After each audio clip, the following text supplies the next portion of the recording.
The importance of literacy. The importance of explicit reading instruction in grades kindergarten through third grade is extremely important because those are the years that students build foundational reading skills. The explicit reading instruction approach allows for direct instruction that is easy to understand, structured, and allows for guided practices.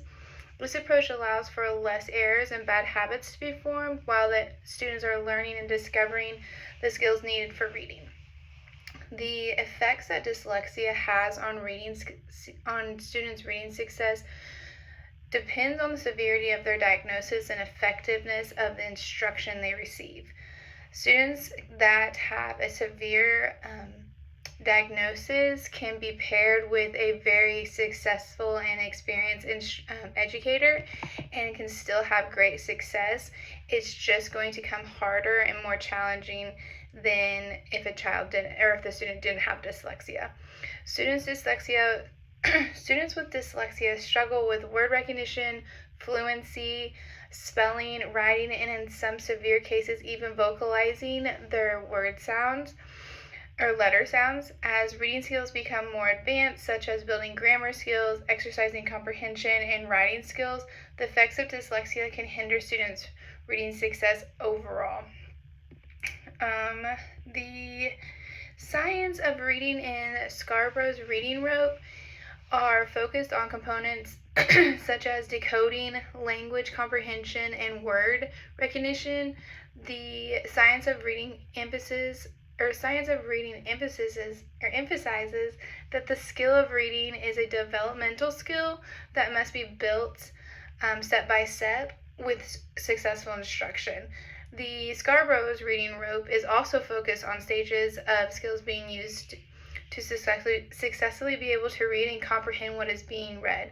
Both concepts are kind of like a tiered concept or thinking. It requires you to have step one, like a sequence.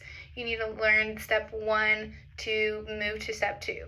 Once you learn step two, then you can move on to step three and so forth and get to the end goal of reading successfully, not just being able to recognize words, but actually comprehend the text that the students are reading. The components of reading, or the components of the science of reading research are phonemic awareness, phonics, fluency, vocabulary, and comprehension. Phonic awareness is the ability to identify and distinguish individual letter sounds in a word.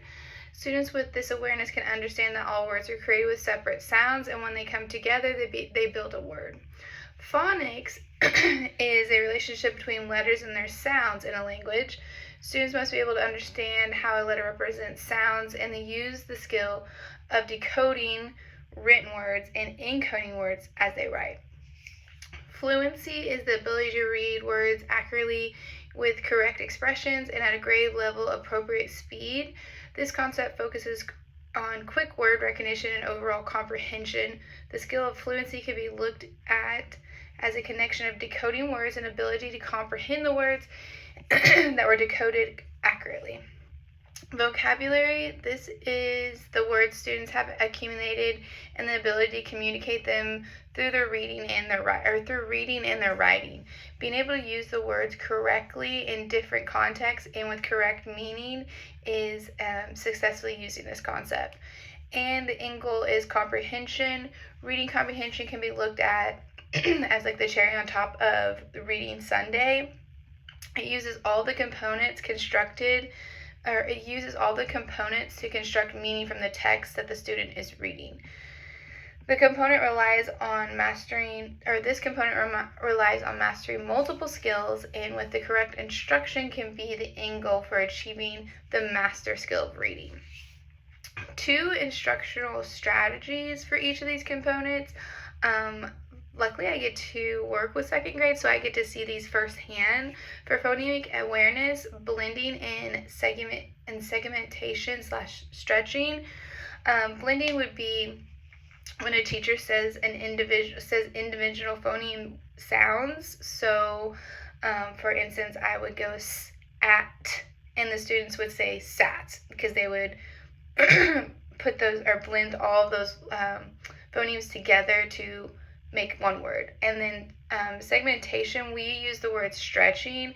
I would say a word, and the students break down the individual phonemes. So I would say bat, and they would go b-at, bat. For phonics, they're teaching word families and blends. Word families are like a pattern that the students are going to be able to recognize. We use the at family and the it family. So whenever a student sees the ending of a word that is at, they know that is at. So if they see a b in front of it, they go b-at, bat. Same thing with the word family it. If they see the word or the word family it after the word l, they can go it, lit. It's kind of fun to see their little light bulbs go off in that instance. Vocabulary, some strategy would be read alouds and repetition, reading a book to students that uses their curriculum vocabulary, and explaining the words in text. Repeating the use of new vocabulary words allows students to become more familiar and more confident in using the words properly.